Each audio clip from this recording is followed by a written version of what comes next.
Opinions and stories around the game we love, told by your favorite storytellers. Stay up to date with all things cricket. Subscribe to Cricbuzz's YouTube channel and press that bell icon now. Let's talk about Afghanistan because it's goodbye to them as well from the World Cup. Joy, the positives for you that have come out for Afghanistan from this World Cup? I think as batsmen, Gulbuddin, Najibuddin, Zadran, they have just given themselves a little more pedigree, a little more experience of playing international sides. They look decent. I mean, Zadran especially was spectacular.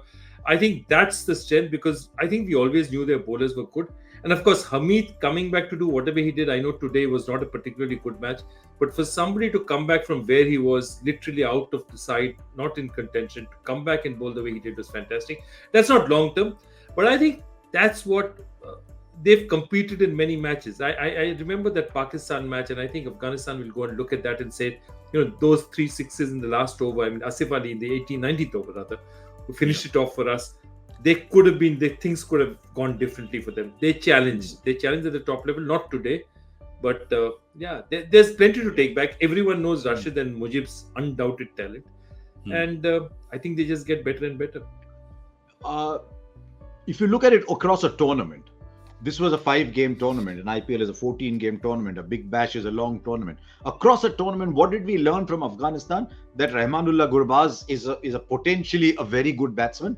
That Najibullah Zadran has made the move to becoming their cornerstone in the middle order.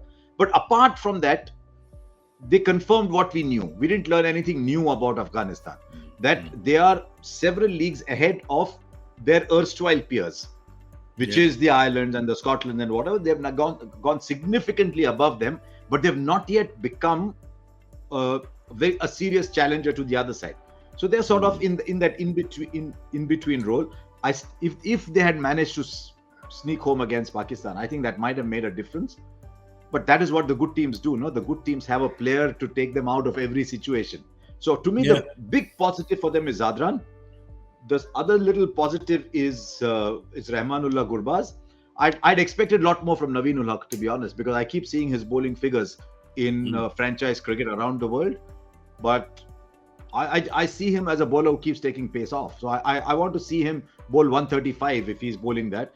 If he's just the pace off bowler, I don't know. I mean, he was against better teams. I think he got found out a little. Well, interesting what you say about Afghanistan. They're kind of in no man's land. They've immigrated from the associate nations, but they haven't fully completed the paperwork to come to the full member nations yet. They're kind of stuck in the middle. It will take time. Yeah. Look at Ireland, Netherlands. They never made that jump up. Even though Ireland is a test match playing country, they're still bunched really in that group. True. What Afghanistan have managed to do is they're straight into the Super 12s, already into the next tournament. They don't have to go through. They're ahead of West Indies and they're ahead of Sri Lanka. So West Indies, Sri Lanka go into stage 1 for the next. Yeah. How Bangladesh? It must be strange. Bangladesh were the most disappointing team, lost all 5, lost to Scotland, and yet managed to finish in the top 8.